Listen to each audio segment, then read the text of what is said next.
Very slow lah.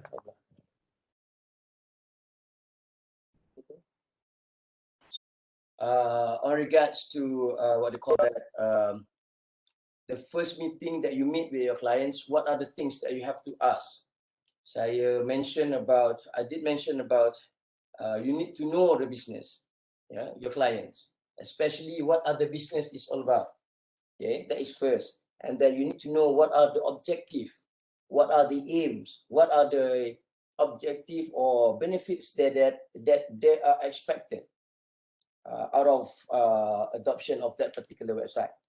Okay, so this is what you call as understanding the company in order for them to gain competitive advantages. Okay, apa itu competitive advantages? Now, competitive advantages, how is they want to get on top of the other competitors? That's why when you do the CIP project, when you do the analysis, yeah, if I'm not mistaken, this week you have to deal with the competitive advantages in terms of the steps in which is you have to understand the company. Now, how you want to understand the company is by do the interviews or do the the online session with the companies, and then try to dig out as many as possible. What are the efforts that have been done in the internet marketing perspective, or what they have been what they have been doing in the sense of what do you call that, apa namanya, marketing per se. So these are the components that you have to understand in order for you to come up with the suggestions. What are the suggestions that they can come up with to improvise the company? Okay. Now, I've said in the previous class, if I'm not mistaken, I've said that we don't want the companies or any organization to use any of the innovations just for the sake of you jump, I jump. They see the competitors are doing that particular, using that particular innovation, so they don't bother. They just want to follow the trend. Yeah, or the trend now is going for, let's say, TikTok. Everyone want to do TikTok. Kalau buat TikTok buruk keedahannya. So dah tua-tua buat TikTok memang kena orang tu tak sedari. Dapatlah buat bulan puasa, janganlah buat. So these are the things we want to see if they are following the fads and fashions, or they're really doing that for the reason, for the reasoning or for the objective they have highlighted before they adopt the innovation. This is very crucial. Okay, because if you look into the history of they say as kejap saya tulis.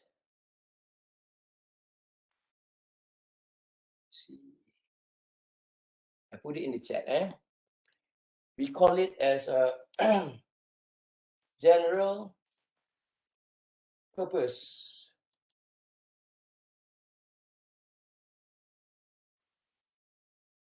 General purpose of GPT technology. General purpose of technology adoption. Or the short form, because Malaysian love short form kan, acronym kan. I still remember my supervisor, Professor Jamie, used to say that Malaysia are the nation of short forms, acronyms. Dulu masa the early part of MCO, I was like, what is SGR? SJR. Malaysia suka short name. What is SJR?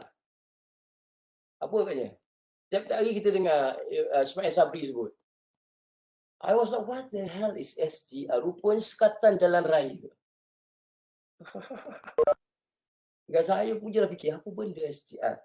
So Malaysia love to with the acronym, so I will put a GPT. Referring to general purpose of technology. Now, what we are having now, the internet revolution, all the improvement in communications and so on and so forth, are based on the three rules of GPT. I cited this book, This is a book by Professor Hansen and Kalyanam. Okay, this is a very good book for those who are interested. You can borrow from me. This is a present given to me by my supervisor. Yeah, I have to read and finish the whole thing a few times for me to complete my PhD. Okay. Now, in this book, they highlight three components. Yeah, three components which is referring to digitalization. Yeah, saya tengok.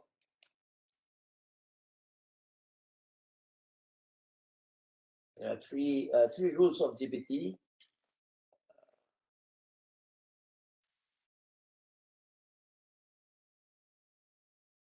And okay. So one of it is because of saya dah tanda.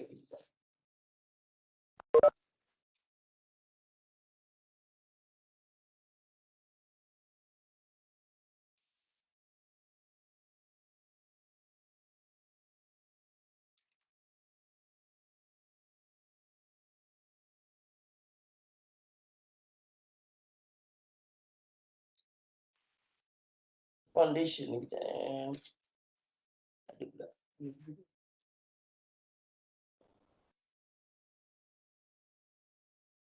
Tak apa, nanti kalau saya jumpa saya share with you guys. One of it is because of the evolution of internet. Okay, the evolution of internet.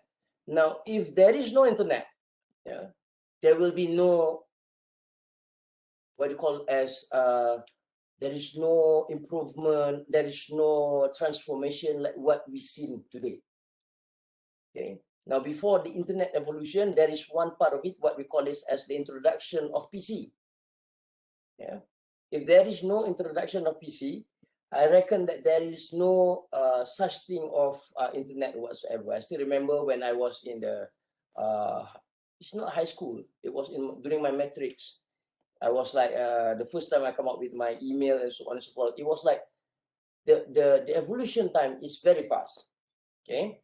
Now, when you talk about gaining competitive advantages, it is something that you want to gain based on the objective that you want. Okay. Like for instance, when you talk about, I give you for instance, if the company want to use in the restaurant, for instance, why some of the restaurant they don't want? I give you example last week about the restaurant, the Chinese restaurant. They refuse to use even the cash register machine. They still use sampua. And the abacus, yang kira. Now, why they say that? Because they say that there is no purpose for us to use the technology compared to the mama. Yeah? They're using the PDA and don't allow me to touch their PDA and so on and so forth. So these are the things that is happening. Some would rather jump into the bandwagon. Now, in the theory of diffusion of innovation by Rogers, dalam teori Rogers, diffusion of innovation, the same theory that I told you last few weeks about the adoption, the diffusion of innovation is based on two, kawan juga masuk. Okay. Based on two different, what they call that, two different stages, the adoption stage, the implementation stage. That is one, okay? Now, another segment of this theory is saying that those who are at the adoption phase, they have to have a clear cut of objectives. Now, if they don't have this kind of objective, they will have the effect, what you call as a bandwagon effects. Okay, saya tulis. The effects is what you call as the bandwagon effect.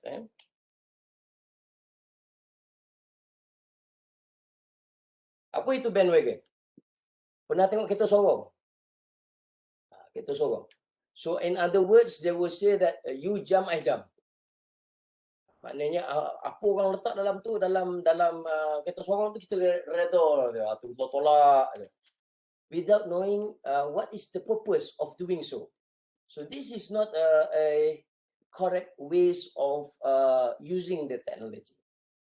Some of these they will face a problem or problems when they go into the stage of implementation because they don't know what they are doing. For instance, cuba tengok pages for Facebook branding katakan. Contoh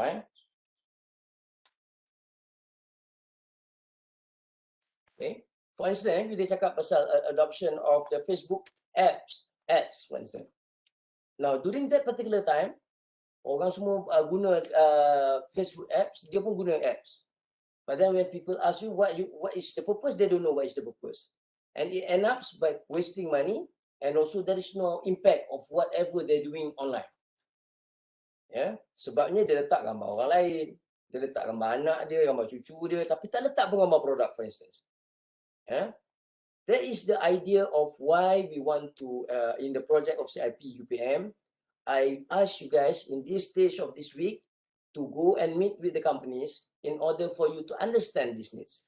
And if they don't have a clear cut, why they need official website. So you have to explain that to them. Because in business at large, to gain the competitive advantages is to see whatever strength. Saya tak tahu you guys have you done any SWOT analysis before? Yeah, you have to reflect on what are the strengths, what are the weaknesses, what are opportunity and threats of your company, in order for you to leverage on the technology today. Yeah. It's true that the pandemic is here. Yeah, the pandemic of the COVID pandemic is here. But we cannot just simply say, okay, everyone jump into digitalization. Now, let's say if you jump into digitalization, but you don't understand the whole idea.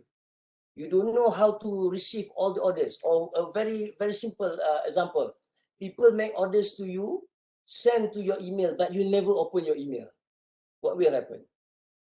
There is one case, there is one study conducted by Prof. Jamie Murphy in Singapore.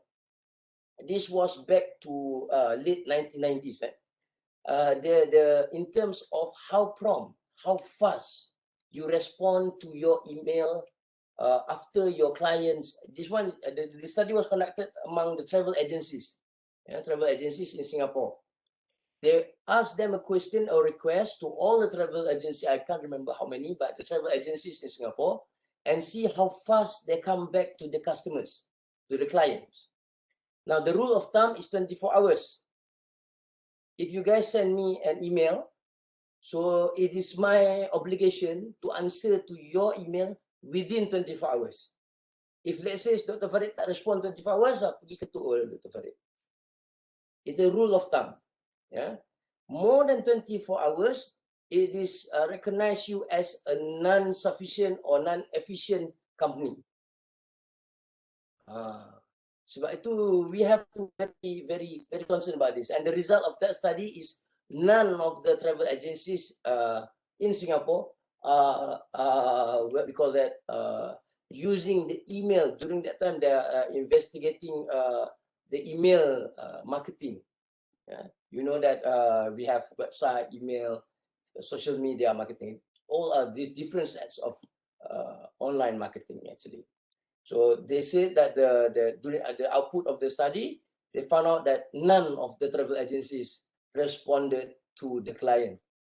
Yeah, none, which is very like Singapore. But that was 1990s punya result. But now I reckon that you ask tak sempat hantar, dia orang pun dah hantar reply dah.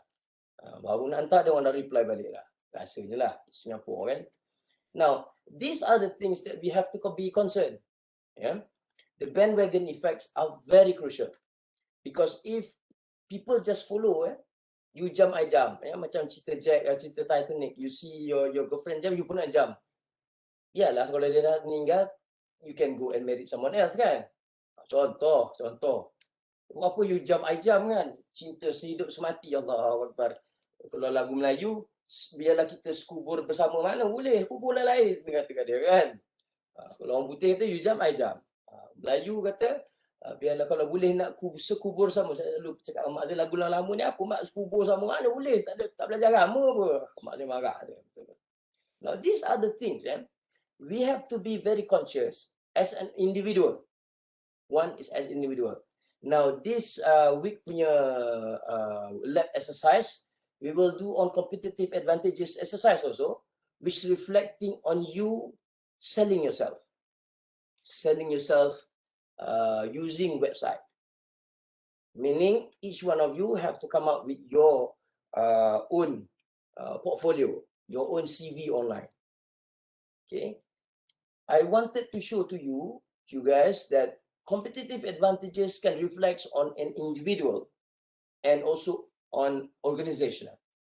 This is another part of theory of division and innovation, that it says that there are differences between an individual and also organization. It cannot be the same, but the idea is still the same, that whoever flourish by understanding what they want to gain out of that innovation, they will successfully adopt and implement any of the innovation. But if they're still blur, they don't know what they're doing, why they are doing that, and what are the outputs they wish to attain when they started to use that, they might be in a troublesome. Okay, so for instance, kalau saya kata each one of you need to have your own CV online. So back of your head, you have to think about why I should have this. Why? And then what is so special about having own CV online? What makes you different? Now, the whole idea of gaining competitive advantages is to make yourself different from your competitors. Who are your competitors? The other students, for instance. Yeah, the other graduates from other university with the same line of food service department. Yeah. So how you want to differentiate yourself? By having this kind of branding of yourself. Yeah. I give you an instance like myself. I put myself as Dr. Farid Ismail. And then all my, for instance, my Facebook, for instance, is Farid KL. Yeah. Because I still remember the first day of, I think first 2 days when I reached Australia back to 2000, 2008. The first thing that my supervisor said to me, which we will also do in our lab tomorrow, is go and Google yourself. And so Google yourself. I was like, buatlah buat apa masalah ni kan. So Google ourselves kan. So we will do that exercise tomorrow. Google yourself. What is your ranking now? So aim in 4 to 5 years time, your name will be the first. Alhamdulillah masa tu saya Google nama Farid Zakaria, the broadcaster from CNN, the first. So I said, beat Farid Zakaria in 5 years time. Can you? So that is the aim. Yeah. Why it is important for us to increase the visibility? The word is visibility. Yeah. Okay. It's because dalam bahasa Melayunya keternampakan. Bahasa Melayu dia keternampakan. Ada setengah orang kata keterlihatan. Dia terlihat you dekat online. Kemudian you dapat nak increasekan you punya kesedaran, awareness about yourself, branding.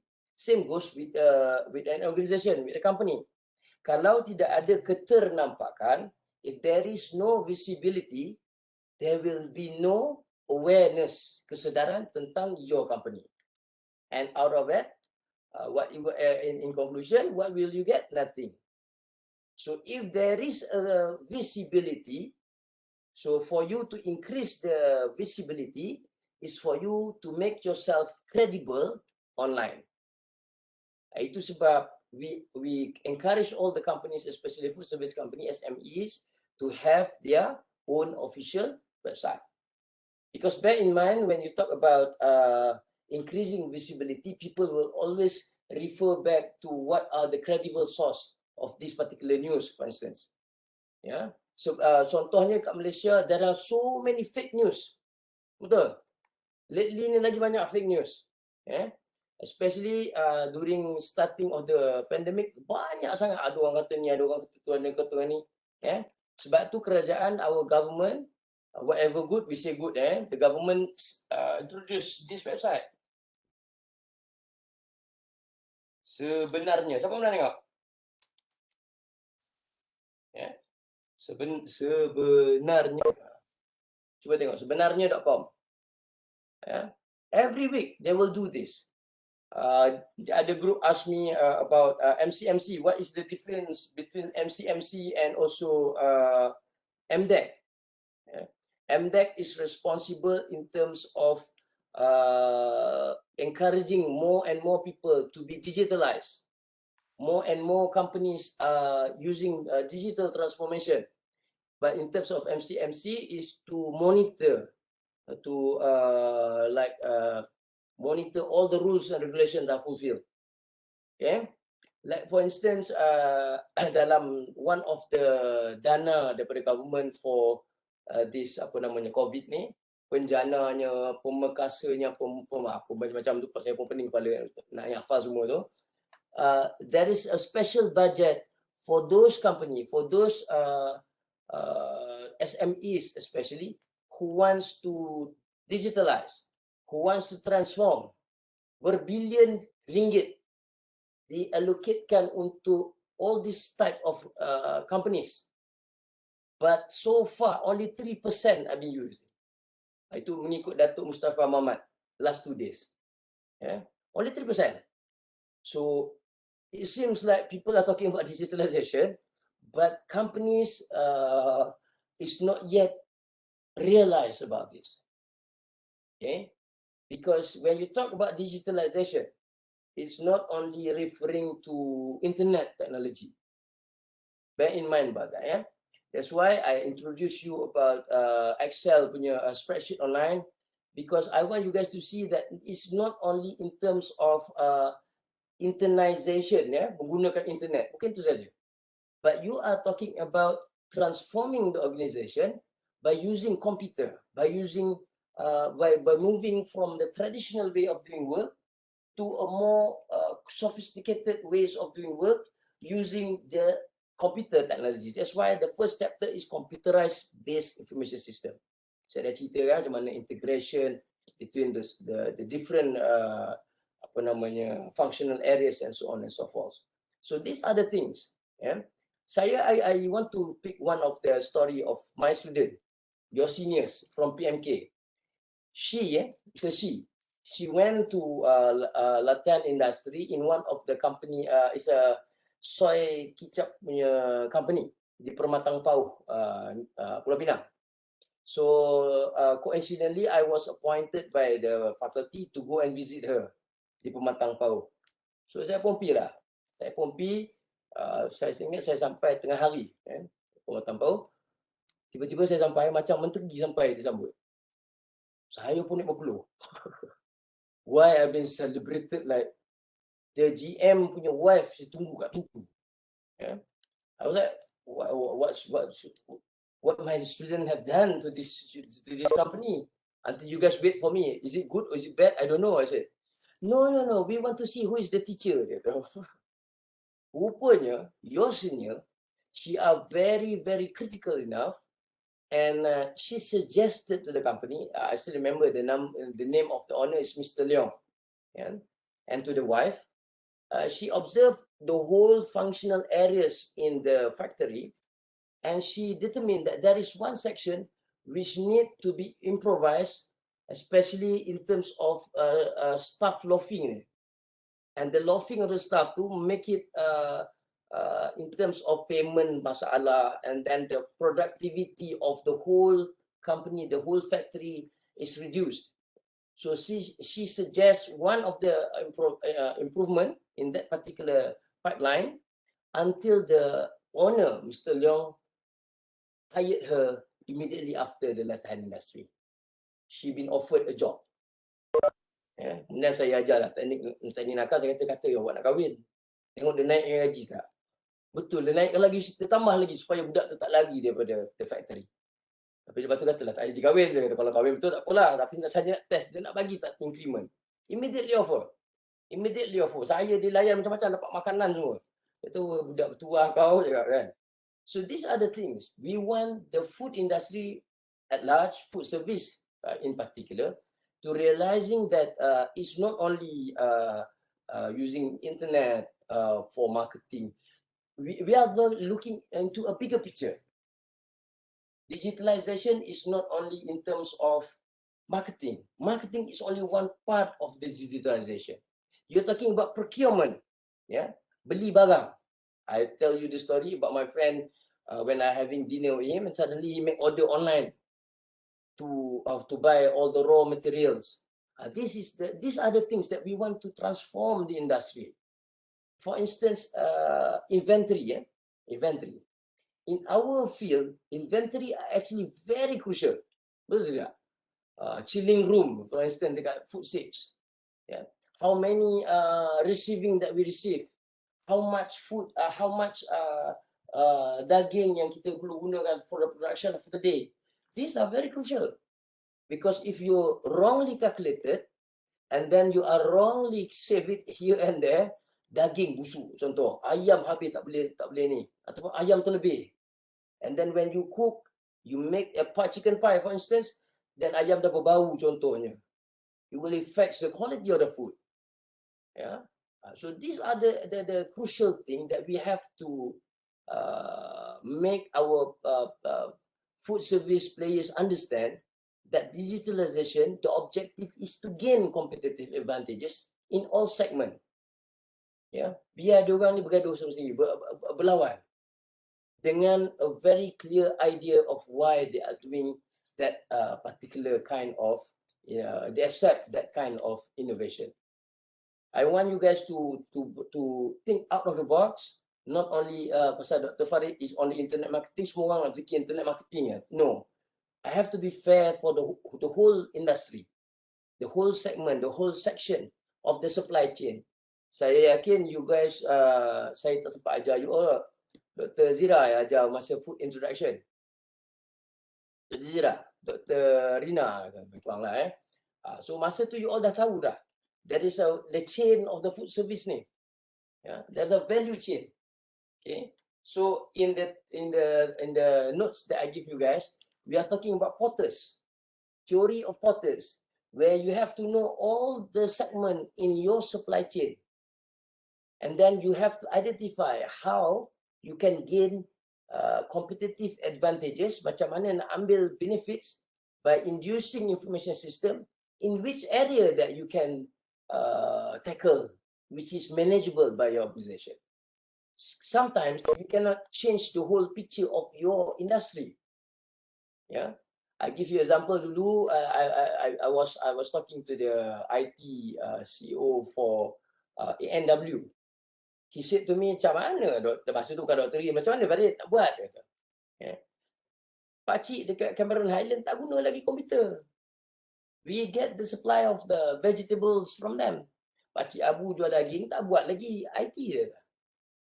But now maybe, I don't know, we have to do some study about this, how our industry has been transformed, how much they has been transformed, and the idea are very clear cut.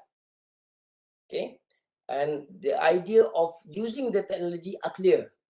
Hopefully our industry are clear and there is no bandwagon effects. Budaya ikut-ikut.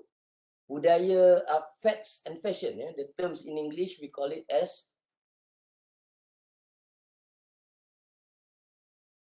fads and fashion. Ikut budaya. Oh, orang pakai seluar kecut dulu, kita pun pakai seluar kecut. Kemudian orang pakai apa namanya? Saya panggil gelombang, kain gelombang perempuan. Semua pakai kain gelombang, kain yang ombak-ombak tu. Semua pakai. Fashion lah tu, kan? Kan? So, are our industry using the technology sebabkan fashion? If they do, then we are in a big trouble. Because it will be a problem. Afterwards, when we implement that, it will be a problem stage. Okay? Tetapi, itu the theory that been mentioned by Rogers, Rogers, the Sifu of Innovation Division. But there is one theory more by Dr. Farid. Teori by Dr. Farid ni dipanggil sebagai leapfrogging effects. This is my study. I did my PhD. Okay. Leapfrogging, tahu leapfrogging? Siapa tahu leapfrogging? Bukan lompat katak. Tapi kalau ada orang bertiga, yang belakang tu boleh melompat ke depan, boleh melompat ke depan.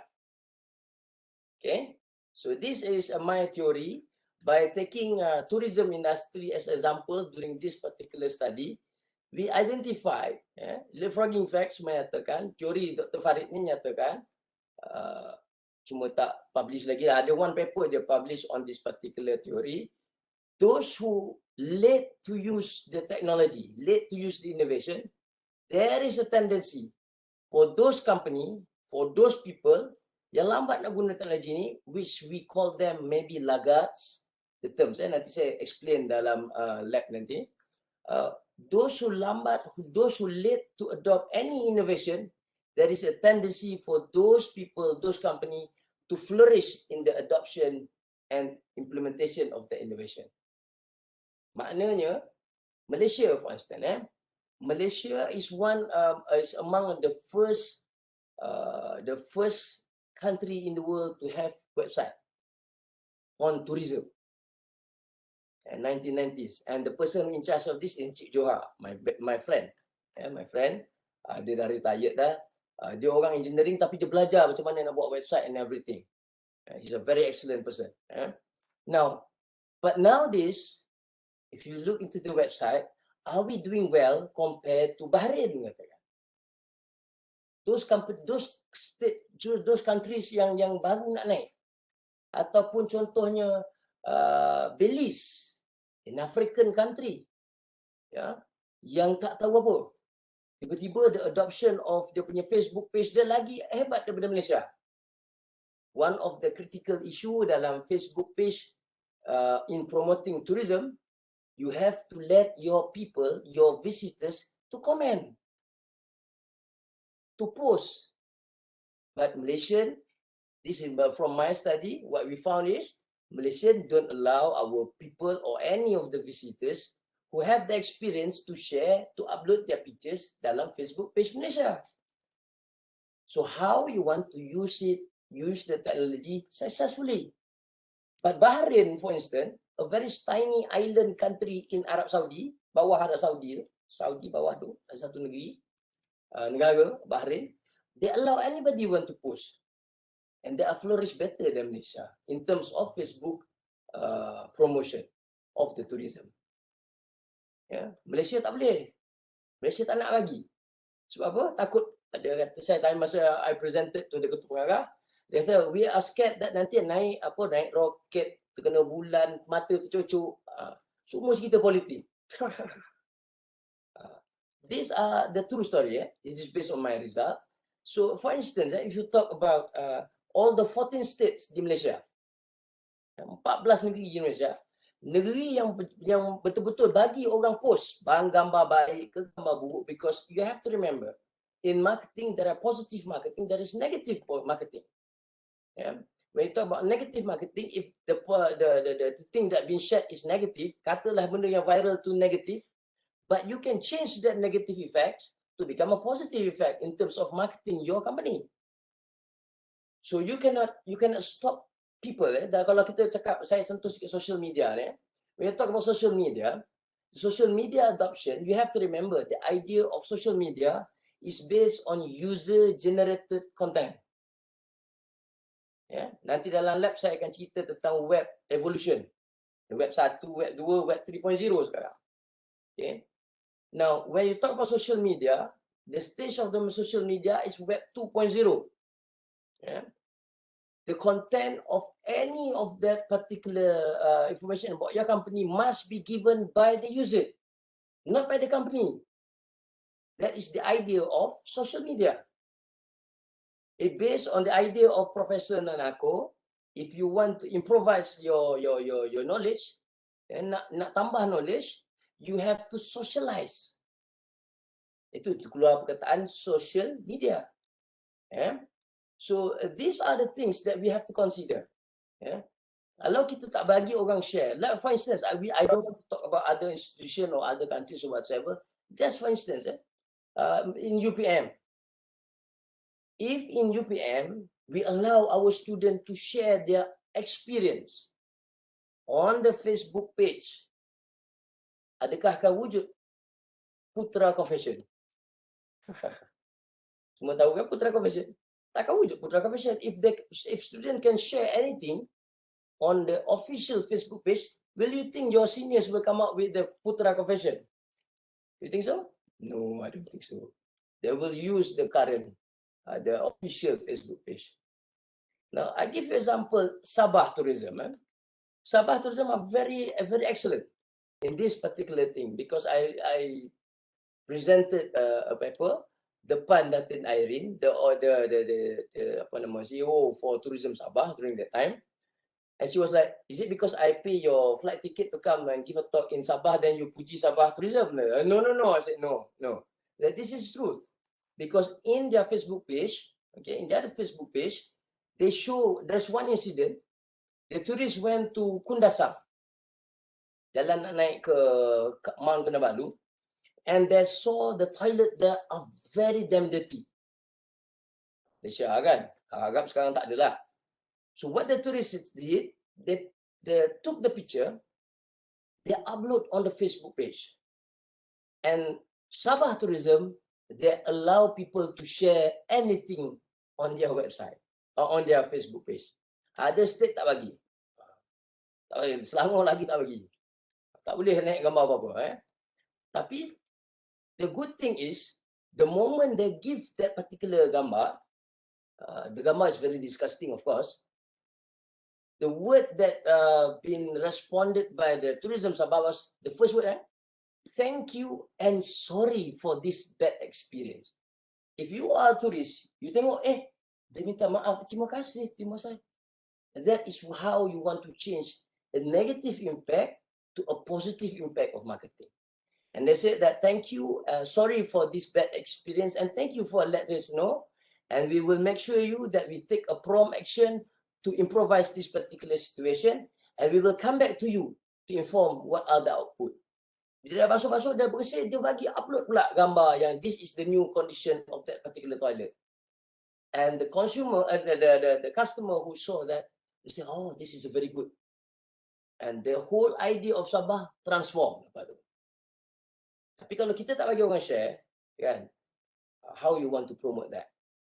Plus, if you're talking about gaining competitive advantages, like for instance, UPM ada 200,000 students katakan. Just imagine, each one of you share your own experience online learning setiap seorang. Berapa banyak video yang akan ada dekat UPM. Compare to komunikasi korporat come up with one video. Tak boleh doktor, nanti diorang cakap apa-apa. Diorang cakap apa-apa, you respond lah. So these are the things that we have to be clear. In order for us to gain competitive advantages, you have to be clear in mind what, how, why you want to do that. If you are clear that we want to get the higher visibility awareness, then you have the proper ways to respond to any positive or negative effects. You still have the response to how to respond to them.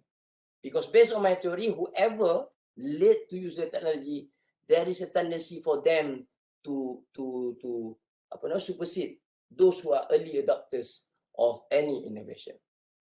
So these are the things, these are some of the theories that I would like to share with you guys in terms of to understand what is gaining competitive advantages through using the technology.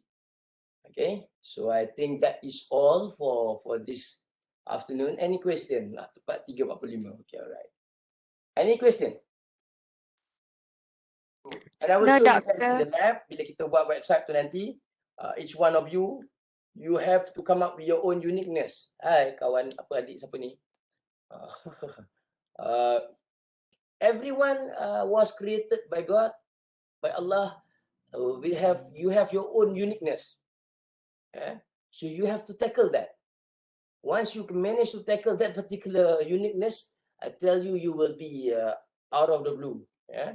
You will perform, you will see the excellence in you, inshallah. Okay. Ada apa soalan? Is there any questions from both channel dekat sini ataupun di Facebook? Saya tengok Facebook sekejap.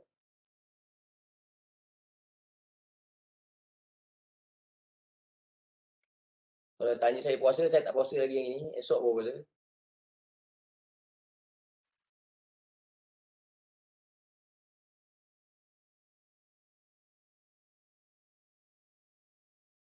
Okay, ada any question? So that is question from you guys actually kan. Apa namanya on regards to the submission of your apa nama tu? Ya Allah aku pula. Reflective writing, betul? Betul kan? You orang tak boleh cakap ke? Betul tak? Betul tak? Betul kan? Okay, sekejap. Betul. I know jawab bagi you orang. Okay. Now, I will give a new dates for the submission of that particular URL. The submission of the URL is different daripada posting. Now saya akan bagi linen in the lab tomorrow. I akan bagi.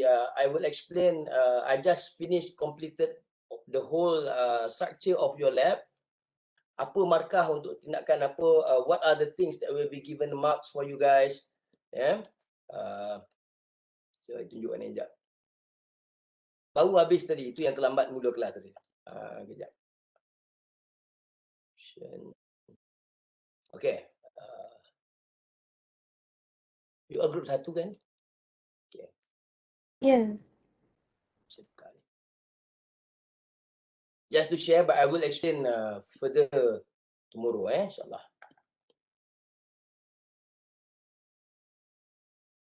Okay. So these are, for instance, semua nampak kan? So, these are for instance, apa macam mana saya akan bagi markah untuk setiap seorang you all.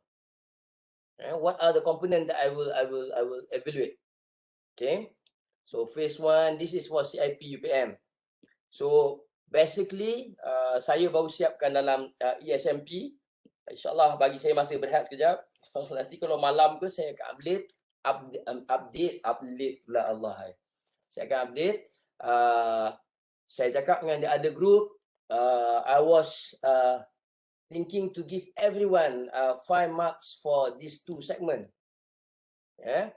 Supaya semua orang dapat hadiah untuk bulan puasa, semua orang dapat 10 markah dah untuk your project. Ada yang bantah? Kan? Sebab I check yang update dalam you all punya submission untuk apa namanya Excel file tu online. All the groups have done their good job, especially identifying the companies, the potential companies. But bear in mind the finalizing company tu on the 18, bukan hari ni. Bukan semalam, on the 18. Please refer to the dates. I will explain further nanti esok. But these are the example of what I will consider. Now talking about reflective blogging tu, it is here. Okay. You warna hijau, doktor. Yelah, saya tertiba tengok warna hijau tadi, saya buat warna hijau. Okay. And you are the first batch.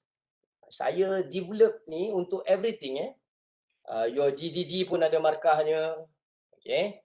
What are the component? Jangan risau, you all buat penuh markah tu nanti tu. Jangan risau. Cuma I make it more systematic this way.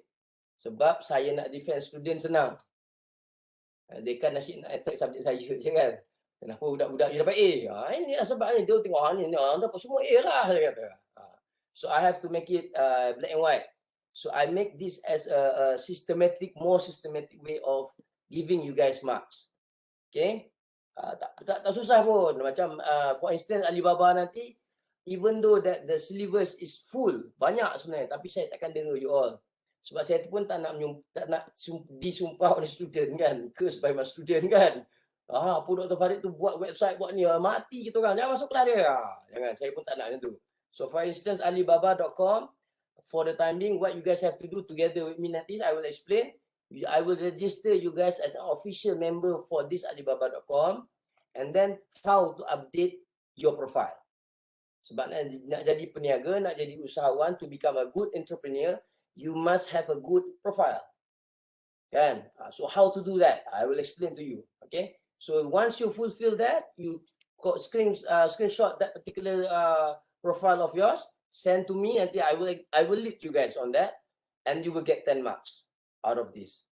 So these are the component. Final exam pun dah ada dah. Okay, so these are the things that I will explain further for you guys to explore tomorrow. Okay, reflective blogging tu for the first 3 weeks saya I won't look into in terms of the timing of the posting. Maknanya on time ke tidak tak apa, saya tak pandang. Saya tak pandang. Starting from the 4th week onwards, only saya akan tengok 24 hours before the lab. Okay, maknanya minggu-minggu lepas tu saya tak kira. Saya asalkan nanti when I check towards the end of the semester, there is a posting for week 1, week 2, week 3, it will be okay. I will still give you marks for that. Okay, jangan panik lah. Doktor, bila nak post? Tak apa, tak payah. But the date, the URL that I request from you guys dalam Ultra Blast is just the URL. The posting tu saya tak baca lagi. Okay, starting from week 4 onwards, baru saya akan concern about this part, which is posting on time. And I put there 10 posting on time. Maknanya kita ada 14 minggu kan? So ada buffer. Kalau student ada tak buat untuk 2-3 minggu tu, I consider okay lagi. But the rules is you have to do. Jangan tak buat. Sebabnya ada cases, so far ada 2 cases yang saya terkejut terbeliak mata lah. Satu dulu about 5 to 6 years back, the student tu ingat saya tak baca. Dia buat posting yang dia segedik, dia buat posting yang akhir je. Jadi dia ingat Dr. Farid tak buka lah tengok kan. Rupanya yang posting akhir tu belakang pun kosong semua kan. Oh segedik dia kan. Dia ingat saya tengok, oh ada. I will go through because I want to reflect myself also. Okay. And the latest issue dia bagi URL untuk dia punya blogging, tapi orang lain punya. Itu lagi bertuah. Itu lagi bertuah tu. Buka-buka, apa pula nama dia lain ni, cakap kan. I try to communicate, dia tak respon, so I have to give 0 for reflective blogging. Okay. So I think that's all for today's class. Sebab saya janji 45 minutes saja untuk today's session. So any question? Kalau tak ada, I think I will end this session, this lecture today. To let you guys go back, tolong mak ayah apa ni prepare untuk malam ni tarawih ke apa ke. But remember that jaga safety first. Kalau tengok masjid tu penuh sangat, fikir 2-3 kali pun tak apa gerak kan. Kerana tempat untuk orang perempuan bersolat yang paling afdal ialah di bilik tidur dia. Sebab ramai perempuan kan, ramai perempuan. Lelaki tu boleh consider lah pergi surau masjid. My mum tu macam mana ni Farid, kita ni nak pergi surau. Tak payah mak, kita semayang rumah je. Imam mak duduk belakang, dah dapat pahala dua orang. Kan? So try to balance. Jangan kita terlalu tu dengan pasal kes malam pun dah naik balik kan. 1,500 lebih kan. So alhamdulillah kita tak jauh. But we pray for the best. I pray for the best for all my students insyaAllah. So ada soalan tak ada? Tak ada Alright, so I hope I share some ilmu dengan you guys. Sampaikan salam saya pada your family, your parents, and selamat berpuasa bagi Muslim. And I'll see you guys tomorrow then insyaAllah. Esok ada kan? Esok kan? Betul kan? Ada. Betul lah. Nanti kalau saya tak datang kan mangkuk kena pukul dengan budak-budak ni kan. Alright, so that's all. Thank you very much for your time. InsyaAllah kita jumpa esok ya. Okay, Assalamualaikum. Bye-bye. Thank you, Doktor. Thank you, Doktor. Thank you, Doktor. Thank you, Doktor. Selamat puasa.